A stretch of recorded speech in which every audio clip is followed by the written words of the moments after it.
Hey everyone, it's Chef Jeremy here, and I wanted to walk you through how you're going to make this pizza dough for tomorrow's grilled pizza really quickly. Things you'll want to have are a wooden spoon and a nice large bowl. You could also do this in your stand mixer with the dough hook attachment. The ingredients you're going to pull out are your flour, your kosher salt, your packet of yeast, your water, and your olive oil. And so we're going to start this recipe by blooming our yeast. And what blooming yeast means is we're just going to start dissolving it in the water, letting it activate. This is a great way to tell if your yeast is alive and ready to give that dough the nice rise. If you've ever used yeast and you don't notice blooming happening, it's a good sign that you need to use another yeast. Your yeast might be a little old. And in my bowl, I'm just going to go in with my 1.25 cups of water. And I'm going to sprinkle over the top my whole packet of yeast.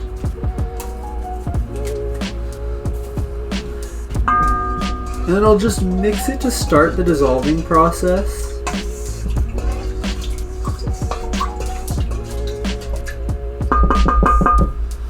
And I'll let it sit for 5 minutes just so it has a moment to bloom and that yeast has a second to activate and really start blooming. So we'll be back in 5 minutes to just kind of check this out.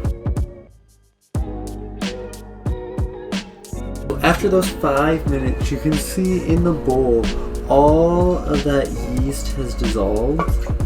And that's mainly what we're looking for. There's no granules in there. And that is perfect. And so what I'm going to do, I'm going to grab all of that flour we've got. We've got about 4 cups in here. I'm just going to remove a 1/2 cup of that flour. And that 1/2 cup will be our bench flour so we can roll it out later. The rest of that flour is going right into our bowl. And I'm going to add my salt as well. This is like 15 grams of salt, which is about 4 teaspoons of kosher salt. And it seems like a lot, but in doughs, you want to have a lot of salt going on. It'll keep them nice and flavorful. And then I'm just going to grab my spoon and just start bringing this dough together. And I start this with the spoon. Once the dough has really started binding and coming together, I'll switch and start kneading on my table, just because it's a little bit easier.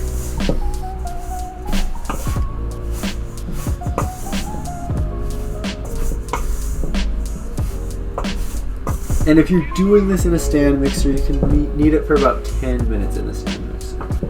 And so I'll go ahead, right now, most of that flour has started being absorbed. The dough is holdable, so I'm going to go ahead and just move it to my table. And now I'll just start kneading until this is nice and well combined. And when I'm kneading my dough, I do a nice press forward, rotate it 90 degrees, fold it in half, press again. And I'll keep on doing this with the dough for about 10 minutes until that flour is absorbed, it is nice and smooth and elastic. And right now, you'll notice on this dough, it is really shaggy looking. There's a lot of crackly going on. As you continue kneading it, that gluten will form and it'll smooth out the dough quite a bit. So that's why we're kneading the dough, to form gluten, get a nice chewy crust. If you're having any issues, always you can add a little extra flour.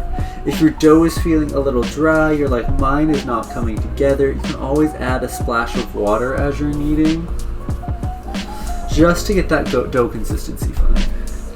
Anytime you're working with doughs, there's a little bit of variable to it, and you have to kind of read the dough as you're going. Different brands of flour, different humidities, different temperatures all play into the dough. So you want to read into that dough, find the perfect consistency for you by adding just a little water, adding a little flour, getting that perfect consistency where it's nice and supple, but it is not super sticky. And so we'll keep on kneading this about 10 minutes, and I'll show you what it's supposed to look like once it is ready to go.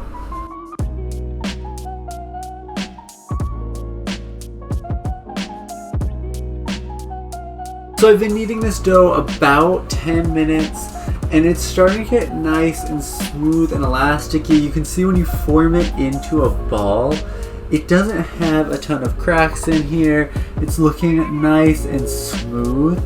And so that is a good sign that your dough is all ready to go.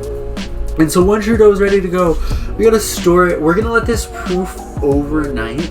And what that's gonna do is give it just a little bit of extra flavor. So I'm gonna go into a medium bowl over here. You could do this in a Tupperware as well, but I'm gonna add just 2 tablespoons of that olive oil just to like nicely coat my dough.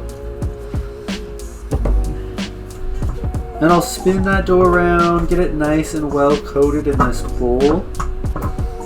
And we'll let this dough rise overnight. And so I'm gonna cover this with a little plastic wrap and just pop it into the fridge. And the plastic wrap will keep that dough from drying out. If you got a Tupperware with a nice tight fitting lid, you could use that as well. The main thing is you want to make sure your container has some space so this dough can rise. It'll about 1.5 to 2 times the size, so just have some space to rise in there. I'm going to go ahead, pop this in the fridge overnight, and I'll pull it out just an hour before the class tomorrow so it can start rising, coming up to room temperature, and then we'll work on that dough tomorrow. But I'll see you all tomorrow. Enjoy your dough. Yeah, and let us know if you have any questions. Bye everyone.